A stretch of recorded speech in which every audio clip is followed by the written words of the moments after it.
Okay, we're going to continue a series of sermons on sin, mostly because I'm a real expert. And I know some of you out there are pretty good at it too.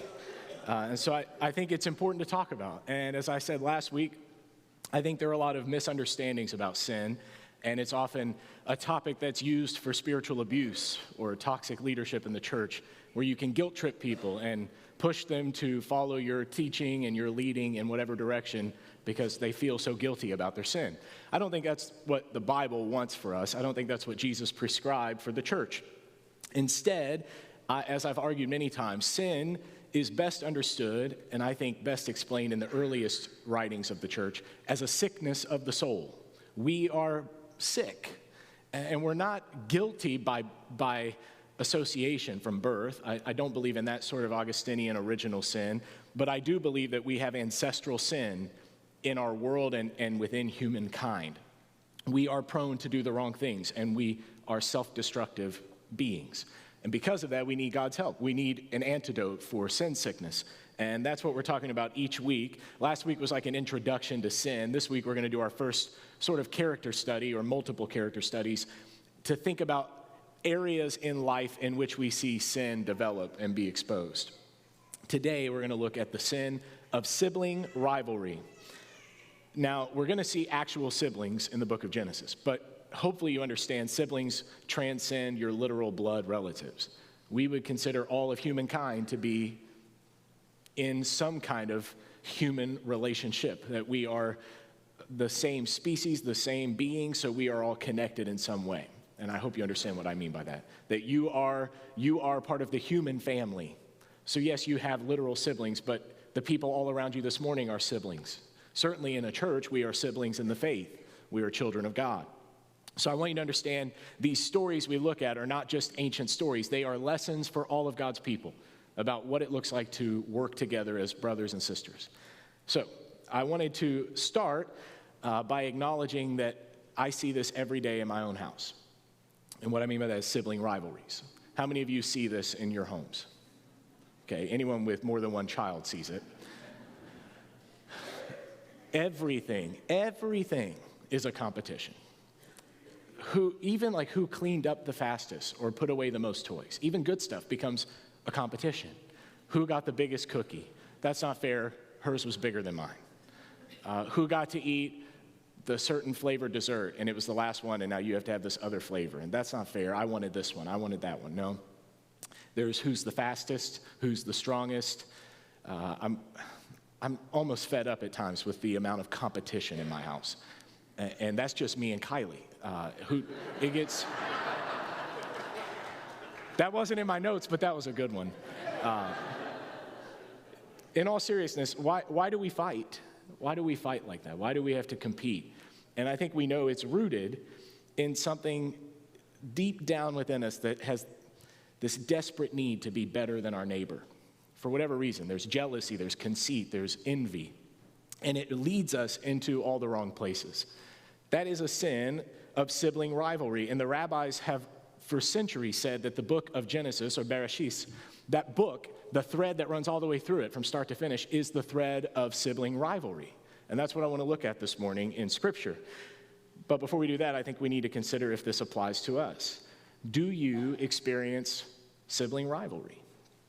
Have you ever felt this jealous urge to be better than the person next to you, to prove yourself more capable, faster, stronger, smarter, better, morally more upright?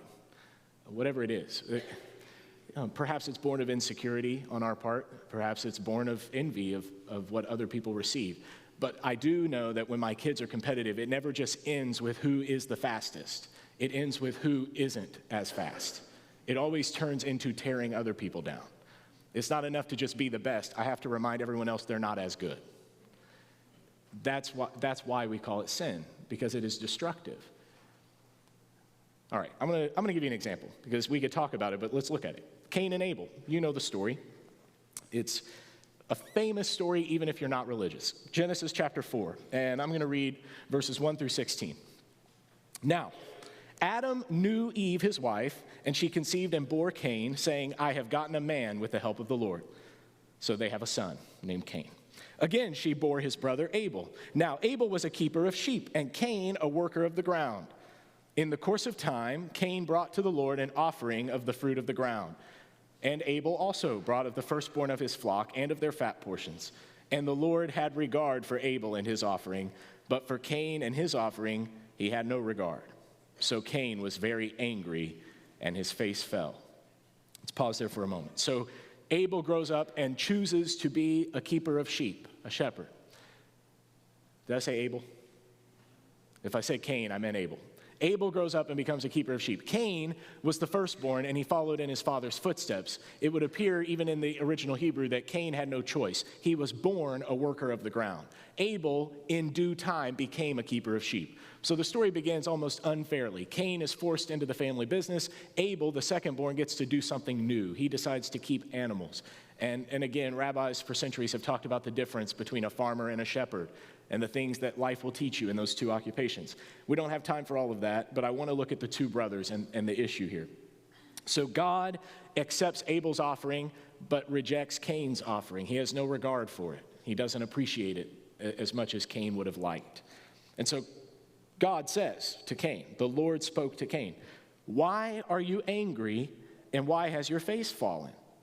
If you do well, will you not be accepted?" So the implication is you did something wrong. Clearly, Cain did not bring the finest that he had as an offering. That's the implication. If you would have brought me the very best like your brother, then I would be happy with it. But obviously, you've done something wrong.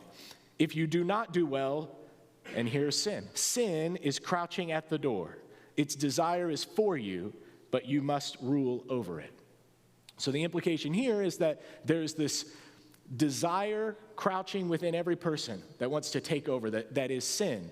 And it is the lack of love, the lack of good faith that we talked about last week. Cain, by not bringing his finest to God, becomes embittered toward his brother, and God warns him, now that this has happened, sin is waiting to attack, to take hold of you. Where did sin come from? It came from Cain's lack of loving his brother and loving the Lord and loving himself properly.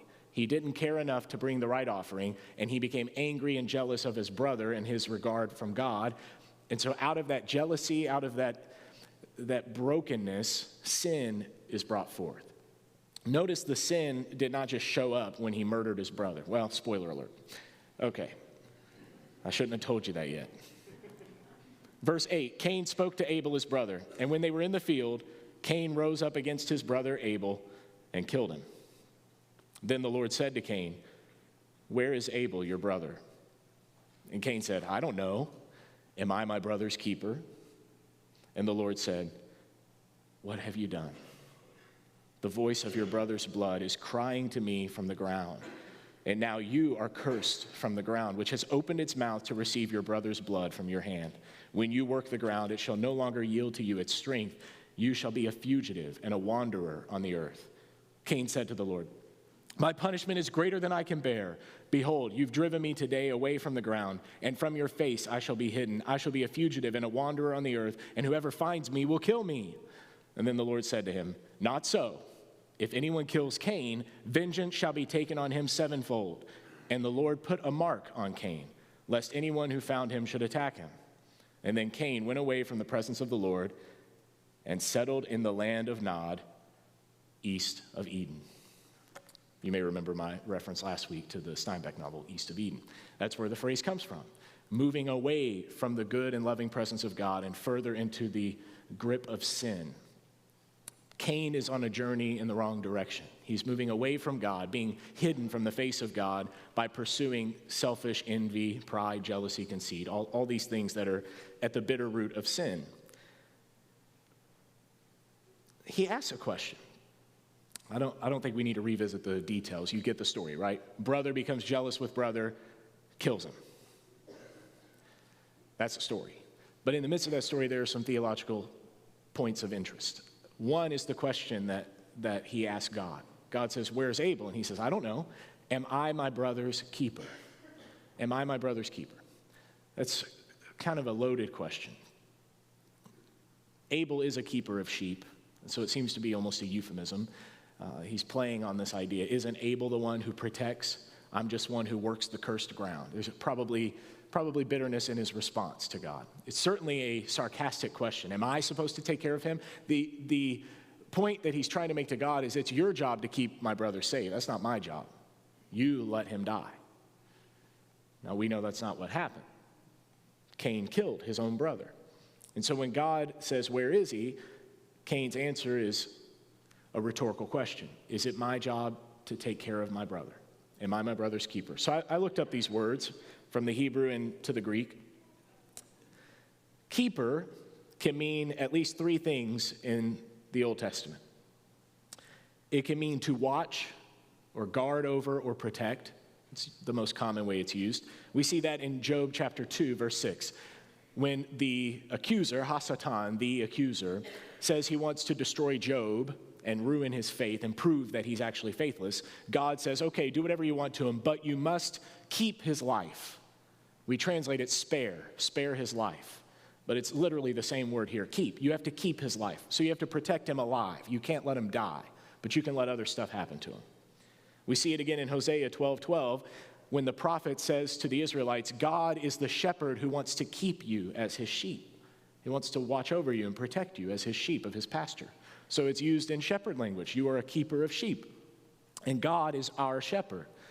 And so the implication would be Abel should have been protected by his brother, not killed by his brother. And it's also used in a more general sense like a guardian or a custodian. In the book of Esther, chapter 2, verse 3, all the women are gathered together to meet this king and, vie for a spot in his harem. And it says they were there with a eunuch who was their keeper. He was their custodian or guardian. So again, kind of a protective role and oversight.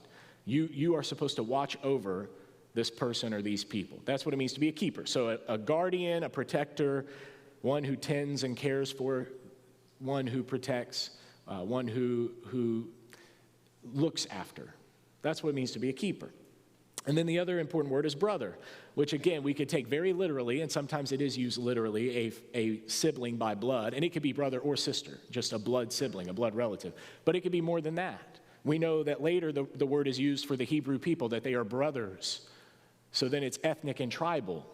We would say we are fellow Americans, right? Assuming everyone in here is a citizen of this country, we are fellow Americans. We are siblings in our nationality and our ethnicity to some extent. So if you are one who does ancestry tests, you might say, I am Scottish, or I'm Irish, or I'm English, or perhaps you're African, or perhaps you are Asian, or whatever. Pick your continent, pick your country. You have ties ethnically to the people from that region, and you become brothers or sisters. It's used that way. It's used for tribal connection.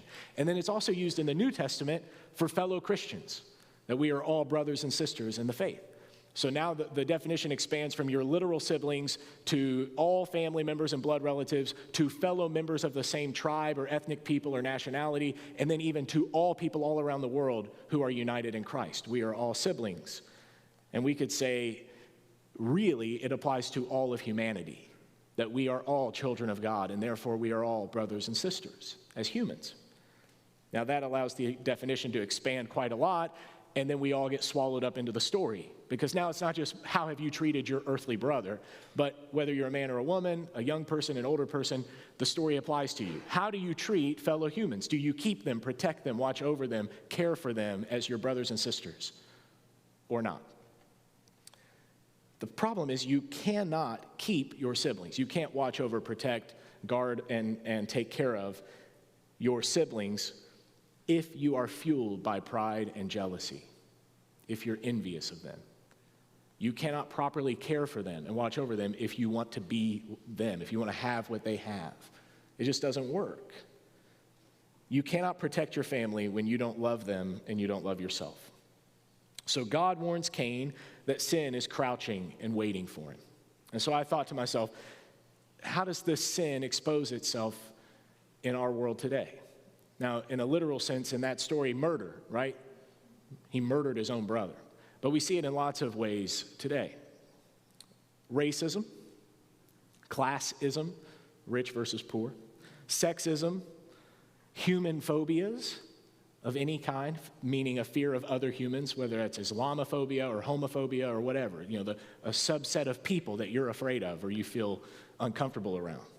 Discrimination. of any kind, child neglect, elder abuse, financial abuse. I think all of these things could fit under the great heading, sibling rivalry. If you think about it long enough, these are the sins of humans against one another, and it is sibling rivalry. These are the things that happen when we do not have enough love for our brothers and sisters, for our fellow humans. Now, we could follow this sin thread all the way through Genesis to get to that present moment where we see it in all those different ways. So I want to do that. I'm not going to take you through the text. I'm just going to remind you of some stories. So you have Isaac and Ishmael, the sons of Abraham, one with Hagar and one with his wife, Sarah. And if you don't remember the story, one is sent away with his mother, and the other one gets to stay home and receive the blessing. And there is a rivalry. There are some who would say that that traces all the way back to the Israelite people and what we might often call the Arab people, other main ethnic groups in the Middle East, that they descended from Ishmael, and the Hebrew people, the Israelites, descended from Isaac. I don't know if you could verify that genealogically, but it's an interesting thought, that entire groups of people descended from these two lines and have been at war and at odds with each other ever since. It's interesting. Sibling rivalry. Who will receive the blessing? Then Isaac's sons, Jacob and Esau, have a similar battle, and that story is full of deceit and envy and frustration between brothers. And Jacob steals the birthright from his brother Esau, and Esau is willing to sell the birthright for a pot of porridge or stew. And another tragic story. Now, Jacob and Esau, they later reconcile. And so you start to think maybe there's hope. Maybe if you give people enough time, they can learn to get along as siblings, that these brothers come back together. Jacob sends gift after gift after gift of apology as Esau and his men approach the Edomites. And then Israel and the Edomites come together, and Jacob and Esau hug and kiss and make up as brothers and say, I love you, man, I love you too. It's all going to be all right. And you think, yes, yes, yes, they finally got over their differences. And then they part company and basically never see each other again. And so just when we think they're figuring it out, we realize peace only comes at the price of distance. There is no real peace to prevail between these brothers because they just have nothing to do with each other. It's easy for siblings to get along when they don't talk or see each other. Some of you in this room wanted to nod your heads right then. It's a lot easier to get along when you don't see each other. My sister and I live 4 hours apart now, and we get along better than we ever have. And I can tell you that's why, because we're no longer in bedrooms beside each other, sharing everything. We live separate lives, and we can just be nice. But that's not really sibling love, not technically. It's just distance. Jacob has 2 wives, not to be confused with the TV show, but they are literally sister wives, Leah and Rachel. And the drama you see on those TV shows is basically their life. They just have constant drama. Leah has lots of babies. Rachel can't get pregnant. She's envious of her older sister. But Rachel is the more beautiful one and the more charismatic one, and so Jacob loves her more. The Bible says that he cared more for her than he did for Leah. But Leah gave him sons. And then finally, Rachel gives him sons, Joseph and Benjamin. And so there's this, interesting back and forth narrative between Leah and Rachel. So I'm reminding you women in the room, this isn't just brothers, but sisters too. It doesn't matter. It's sibling rivalry, competing all the time. And the story gets bigger as it goes. Eventually, you have the Hebrew people, and then you have the Samaritan people who are sort of mixed breed. That's what the Jewish people would have called them, is dogs or half-breeds. It's terrible. Harry Potter fans, they'd be mudbloods, right? They're not real Hebrews anymore. They've intermarried with too many pagans. And then you have the Goyim. Ha-Goyim are the nations, all the other nations. The Gentiles is what we call them. And there are rivalries between these people groups at large. And all of that has continued to this very day. So you can trace that thread on and on through human history. And in that way, we are each guilty of the sin of sibling rivalry as individuals with one another, but we're also guilty corporately. We are all guilty together as a people, as humans. It's a guilt that is not so easily done away with. We need forgiveness, but we also need healing. We need someone to help us know how to love our siblings and how to love ourselves and not project our insecurities on each other. It's tough. And so Genesis, the story of Genesis, Bereshit, ends with the story of Jacob's sons. Not an accident that the big finale of Genesis is a story of sibling rivalry and then sibling peacemaking. Joseph, who is the beloved son of Jacob, the firstborn of Rachel, as opposed to all the sons of Leah, right? Joseph is the favorite. He's daddy's favorite. And his brothers become envious and jealous, and they leave him for dead and sell him into slavery. Years later, if you don't know the story, Joseph rises to prominence in Egypt. He helps Pharaoh, and he stores up for 7 years for a famine that will follow in the land of Egypt. And lands all around Egypt, including the lands in which his family lived, they all experience this massive famine. People are starving to death, literally. And they have to come in droves to Egypt to buy grain from Joseph, the viceroy to Pharaoh, the second in command. Now, he looks like an Egyptian. His brothers don't realize that it's Joseph when they come for grain. And Joseph plays a trick on them, and then he gets his whole family back together and has this big reconciliation.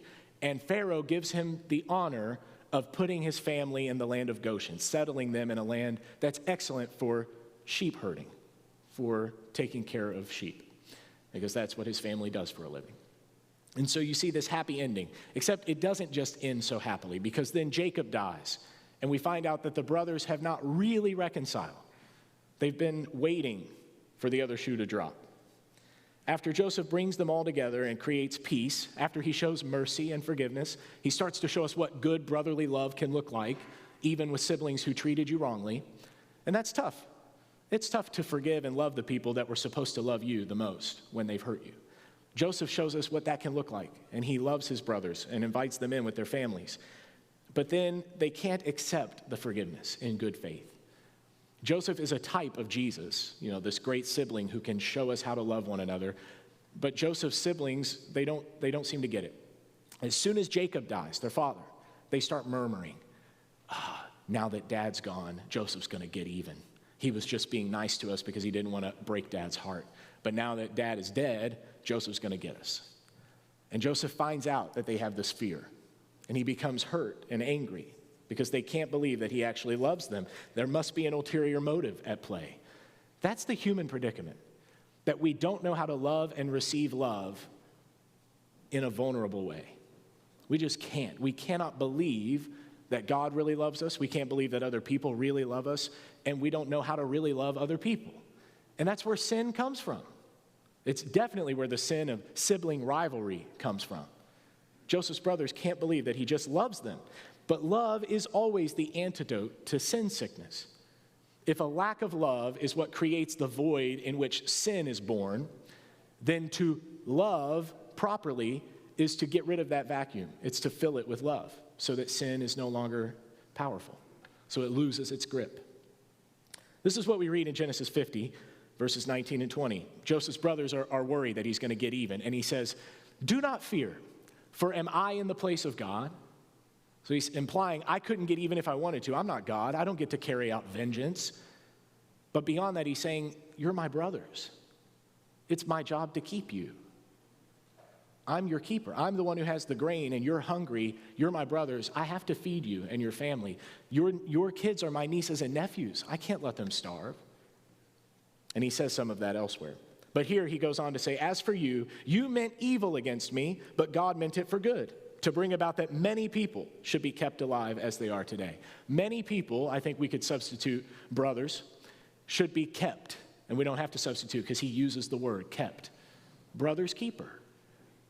Even though you intended evil, God used it to keep brothers alive. Because that's what God does. He teaches us, he allows us to keep our siblings, to protect them and care for them. So the good news is that salvation can come not just despite our human sibling rivalries, but even through our evil and wicked actions. One of the coolest things about the gospel is that God doesn't just work around our sin, but he often works through it to create something better and more beautiful. He can do that which we cannot imagine. He can take the ugliest things, the most destitute, broken things in the world, and create with them the most beautiful things you could imagine. God does that. He does that with the sin of sibling rivalry. And Jesus told us a really powerful story to exemplify it. Luke chapter 15. So now we're in the New Testament. Are you still with me? I know that was a lot. Okay. Let me try to connect the dots here to Jesus. Luke 15, beginning in verse 11. And I'm quite certain you know this parable. Jesus said, there was a man who had 2 sons. Well, there we go. What stories come to your mind when a Jewish rabbi says there was a man with 2 sons? Well, it's all the stories we just talked about, right? It's no accident. He had 2 sons. The younger of them, oh no, so it begins with the younger brother. Now you're really thinking about all those other stories. Father, give me the share of property that's coming to me. And he divided the property between them. Not many days later, the younger son gathered all he had and took a journey into a far country. There he squandered his property in reckless living. And when he had spent everything, a severe famine arose in that country, and he began to be in need. Well, that sounds a lot like another story we just talked about. So he went and hired himself out to one of the citizens of that country. Notice he doesn't go back to his brother for help. He doesn't go back to his father for help. He stays and hires himself out, rather. And they sent him into the fields to feed the pigs. And he was longing to be fed with the pods that the pigs ate, but no one gave him anything. He's starving to death. So when he came to himself, he said, how many of my father's hired servants have more than enough bread, and I perish here with hunger? He basically says, quit being an idiot. Go home. I will arise. I'll go to my father. I'll say to him, Father, I have sinned against heaven and before you. I'm no longer worthy to be called your son. Treat me as one of your hired servants. He's rehearsing his speech. He wants to make sure the father knows he's apologetic. He arose and came to his father, but while he was still a long way off, his father saw him and felt compassion. And he ran and embraced him and kissed him. And the son said to him, Father, I've sinned against heaven and before you. I'm no longer worthy to be called your son. But the father said to his servants, quickly bring the best robe and put it on him, and put a ring on his hand and shoes on his feet, and bring the fattened calf and kill it, and let us eat and celebrate. This my son was dead, and he's alive again. He was lost, and he is found. And they began to celebrate. And then Jesus continues. Now, his older son was in the field. And as he came and drew near to the house, he heard music and dancing. So let's pause. You think perhaps this could allude to Jacob and Esau? Or Joseph and his brothers? Or even Cain and Abel? Cain is out in the field, brings his crops to God. And then Abel brings the best of his sheep, and God regards him and celebrates his sacrifice. And Cain stands in the field pouting. Jesus has connected all of these stories and rooted them in the sin of sibling rivalry, when older and younger siblings don't know how to love and respect each other. And guess who suffers the most in a story like that? Well, we're about to see. He called one of the servants and asked, what are these things going on? The servant said to him, oh, your brother has come home. Your father has killed the fattened calf, because he's received him back safe and sound. But he was angry and refused to go in. His father came out. He entreated him. It means he begged him. So the father shames himself. He begs his own son. But he answered his father, look, these many years, many, many years, I have served you, and I have never disobeyed your command. And yet you never gave me a young goat that I might celebrate with my friends. But when this son of yours came, he doesn't call him my brother. He says, the son of yours. Again, that's intentional, because he doesn't recognize that this is his brother. He's devoured your property with prostitutes, and you killed the fattened calf for him. And the father said, son, you are always with me. All that is mine is yours.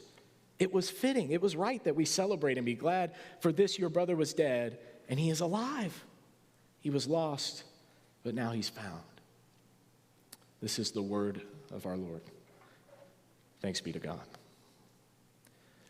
God predicted that humans would treat each other this way. It's no surprise to God that we have rivalry between us, that we don't know how to love each other, and that we don't know how to love ourselves. And because of that, sin is crouching, waiting to devour us. And so he created a way. We call it the way, the truth, the life. Through Jesus, he showed us what sibling love can look like. But you have to overcome your pride. The parable of the prodigal son is about two brothers, one who has wasted his life and one who has worked himself into bitterness, and they're both distant from each other, and in so doing, they have distanced their father and his love. And it will take both of them humbling themselves and coming home and reconciling for this family to ever work properly. And so the story Jesus tells is not just a story of radical forgiveness, that you could go squander your inheritance and still be welcomed home. Surely God can do that for his children. But it's really, at a deeper level, a story of sibling rivalry. It's a story of a father who loves both of his sons and just wants his family to love one another. A father who will do whatever it takes. He will shame himself by forgiving atrocious sin committed against him. A son who said, I wish you were dead already. Since you're not, give me what's coming to me and let me go have fun. And leaves his family behind. And another son who works hard and in arrogance says to the father, you owe me parties and you never threw me a party at all. Why do you pick favorites? Why do you like him more than me? Who never appreciated that he was in the presence of his father every day. Two sons like that, and the father goes to the one and says, I forgive you, and throws a public party to let everyone know how shameful he is, that he would forgive this wayward son. And the other brother, he goes out and begs him, please come into the party. Again, shaming himself. That's a story about fatherly love. It's a story about love for children that children can't seem to share for one another. It's the love of God that humans haven't figured out. That's what the parable of the prodigal son is all about. We experience this rivalry partly because we need to be humbled. God allows it, I think, the picking of Jacob over Esau. That's Romans 9, 10, and 11 tell this story. God chose Jacob, but he rejected Esau. Why? And Paul goes on to say, because in doing that, he makes Esau jealous, and Esau pursues God, and that's what's happening. God chooses the Israelites, the Gentiles become jealous, they come in, then the Israelites get mad and they leave and pout, but then they get jealous and they come in, and ultimately all the siblings are brought together. And then he ends Romans 11 by saying, how amazing is it that God has the infinite wisdom to come up with a plan like that, to make all of his kids jealous of each other so that they all come into his love and learn to love one another. It doesn't make a lot of sense on the surface, but it seems to work. God knows what he's doing. And we can't say that God doesn't actually love some of the siblings. We can't say God actually picks favorites. You can read Genesis and you'll see it's not true. God heard the cry of Abel's blood, and yet he still protected Cain's life and put a mark upon him to keep him safe. God blessed Isaac, but he also gave Ishmael great abilities and sent him out with his mother in safekeeping. God blessed both Jacob and Esau and their many generations, so that the Edomites became a mighty and wealthy people in the ancient Near East, not just the Israelites. Ultimately, God gave children to both Leah and to Rachel, and they both experienced pain in the process, but they were both blessed as well. God made mighty tribes out of Jacob's sons and grandsons. He delivered the enslaved people of Israel through siblings, Moses, Aaron, and Miriam. Again, an important detail, that the leaders of the Exodus were brothers and sisters. Ultimately, Jesus himself becomes our sibling. He's the incarnate God. God basically says, since you guys can't figure out how to love each other, I will come do it for you. I will love you the way you can't seem to love.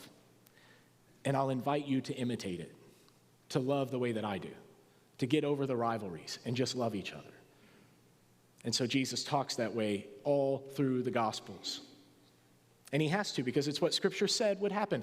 Proverbs 18:24 says, a man of many companions may come to ruin, but there is a friend who sticks closer than a brother. Who could that be?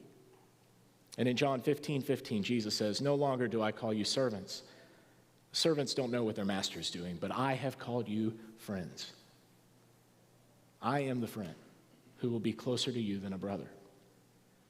God has given us a perfect example to follow. Jesus never tried to get even or retaliate. He never tried to prove that he was better than those around him. Jesus didn't have to prove anything because he knew that the Father loved him, and he loved the Father, and he loved his own life and was able to give it away. It's all those people like us who are insecure and don't appreciate God's love, who haven't received it, who don't know how to be loved or to love properly. We are the ones who sin against one another. That's when we see the racism and classism and sexism and abuse and mistreatment and the lying and the jealousy and the backbiting and all the other junk that people do to one another. It's rooted in this sibling rivalry, which is deeply rooted in our lack of love. Love is the antidote to that sin sickness. If you could love your brothers and sisters and love yourself, if you could love the Father in heaven and appreciate that all the people around you are God's children, then I think you would love your way right out of sin. Sin may be crouching, but God told Cain, you can master it. Sin is waiting, but you can master it. Cain did not. Cain gave in to sin and he murdered his own brother. But you don't have to do that. You don't have to be like Cain. You could be like Jesus. In John's second epistle, verse 6, he says, this is the commandment. He says, you need to follow the commandment. It's not a new commandment. It's the commandment Christ gave us. It's never changed, and it's always going to be the same. And this is it, as you've heard from the beginning, that you follow love. That's the commandment, that you follow love. We want to overcomplicate everything in the church, but it's not complicated. It's challenging, but it's not complex. Just love. If you follow the path of love, sin will be mastered. You will defeat it because you can't sin against the people you really love. Think about any time you have sinned against a person in your life. It is always because your love has failed in that moment. I don't mean you don't love the person at all. I mean you don't love them the way God loves them, because then you wouldn't hurt them. You don't love yourself the way God loves you, or you wouldn't hurt yourself. That's where sibling rivalry is born. It's in the lack of love. So follow love. May God grant us the humility to do so.